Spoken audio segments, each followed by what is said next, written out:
ദൈവത്തിന് മഹത്വം. ഒരിക്കൽ കൂടെ ക്രിസ്തുയേശുവിൽ ഏവർക്കും സ്നേഹ വന്ദനം. കഴിഞ്ഞ ദിവസങ്ങളിലൊക്കെ ആയിട്ട് ശത്രുവിനോട് ഏതെല്ലാം നിലകളിലാണ് നാം എതിരിടേണ്ടത്, അതിന്റെ ആയുധങ്ങൾ എങ്ങനെയാണ് തുടങ്ങി പല വിഷയങ്ങൾ ദൈവകൃപയിൽ നമുക്ക് ചിന്തിപ്പാൻ ഇടയായിട്ടുണ്ട്.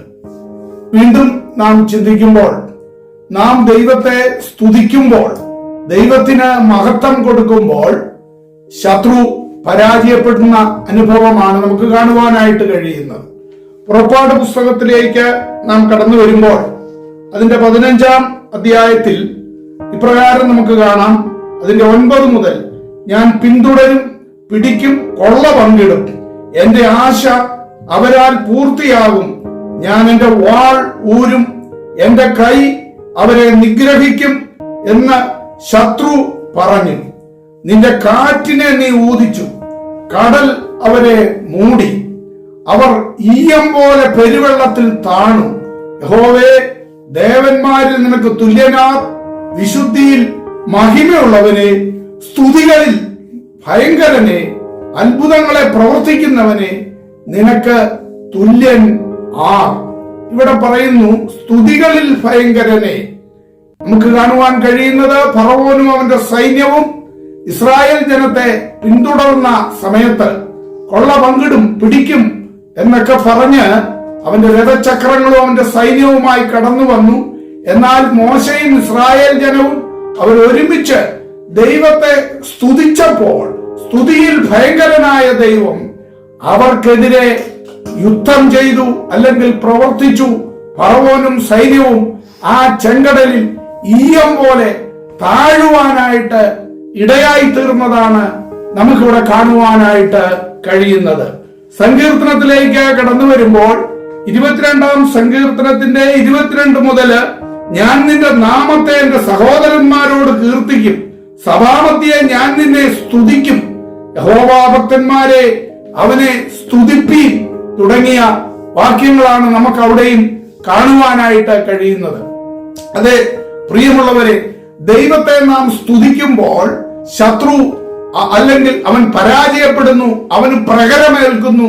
ഇതാണ് നമുക്ക് കാണുവാനായിട്ട് കഴിയുന്നത്. എന്നാൽ ദൈവത്തിന് കൊടുക്കേണ്ടുന്നതാകുന്ന മഹത്വം ഇന്ന് പലപ്പോഴും വിഗ്രഹങ്ങൾക്കും അന്യദൈവങ്ങൾക്കും മനുഷ്യനും ഒക്കെ കൊടുക്കുന്നത് കൊണ്ടാണ് ഇന്ന് നാം ലോകത്തിൽ അനേക പരാജയങ്ങൾ കാണുവാനായിട്ട് ഇടയായിത്തീരുന്നത്. അപ്പോസ്തല പ്രവൃത്തികൾ 12-ലേക്ക് കടന്നു വരുമ്പോൾ നമുക്കറിയാം, ഹേരോദാവിനെ ജനം വല്ലാതെ സ്തുതിക്കുന്നത് കാണുവാനായിട്ട് കഴിയുന്നു.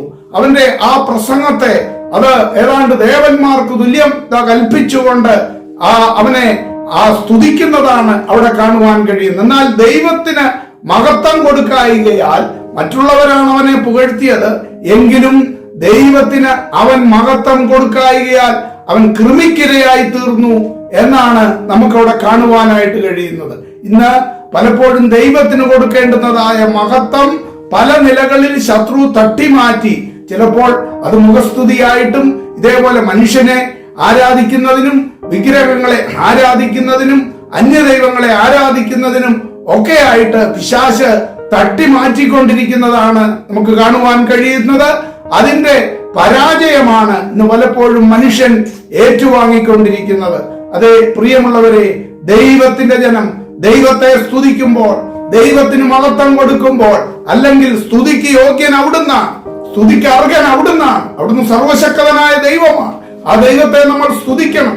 അത് കഴിഞ്ഞ ദിവസങ്ങളിൽ നമ്മൾ പ്രാർത്ഥനയെ കുറിച്ച് കണ്ടു.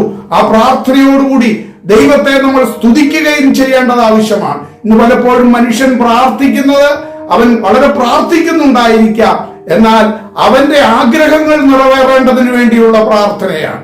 എന്നാൽ നമുക്ക് വേണ്ടി അതിനകത്തൊന്നും വരാതെ തന്നെ ദൈവത്തിന് മഹത്വം കൊടുത്തുകൊണ്ട് ദൈവത്തെ സ്തുതിക്കുമ്പോൾ ശത്രുവിന്റെ പാളയങ്ങൾ തകരുന്നതാണ് നമുക്ക് കാണുവാനായിട്ട് കഴിയുന്നത്.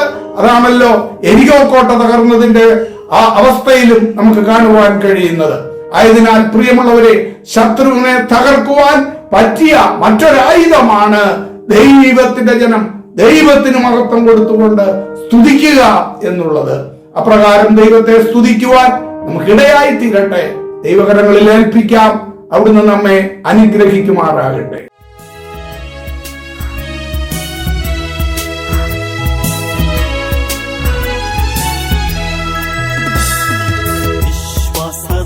നോക്കി വേഗമോടിടാം, വേഗമോടിടാം, നാം വേഗമോടിടാം.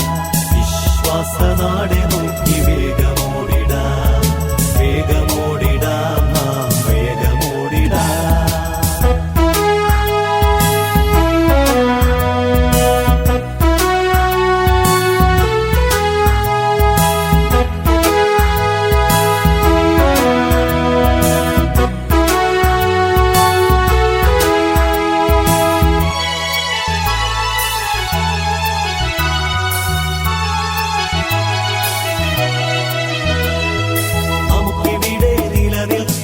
നഗരമില്ലല്ലോ, നമുക്കിവിടെ നിലനിൽക്കും വീടില്ലല്ലോ.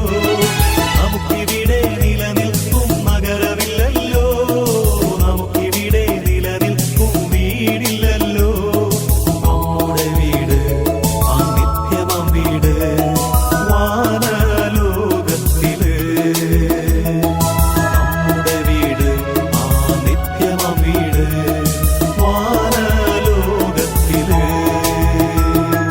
വിശ്വാസനാടെ നോക്കി വേഗമോടി